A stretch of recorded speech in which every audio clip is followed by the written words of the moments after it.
When many of us go to our house of worship, we expect to give something back to the church, maybe even 10%.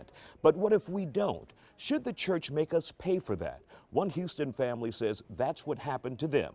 We have the details in the Isaiah Factor Uncensored. Because it was like the last insult in the world.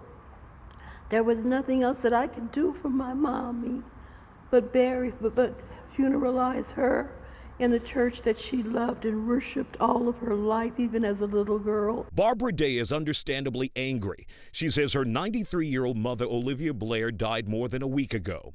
Day says when she went to the church her mother has called home for 50 years, Fourth Missionary Baptist, to ask if the singer's funeral could be held there, she says she was told absolutely not by the pastor.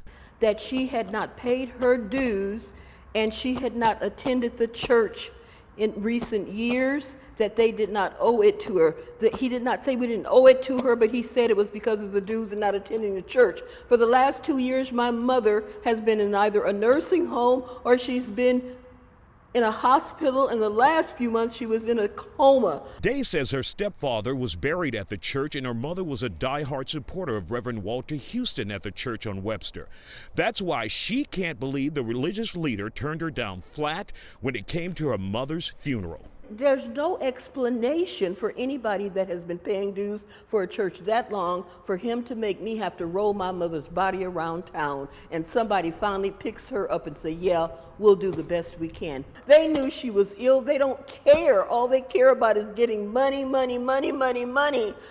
Even retail stores give people more respect than that. I don't understand why we've become so commercialized with religion. What does this have to do with God? Why can't I give my mother her last wish to be funeralized in a church that she loves so much? Now, TJ with PimpPreacher.com broke this story online. Why was it important you bring this to the public? Right, because it highlights what tithing has done to our churches. It highlights just how money has really taken precedent over care and concern for members. And we wanted people to know about this story because it's happening everywhere.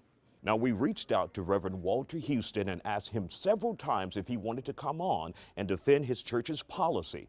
He declined. That's it for The Factor. Back to you guys.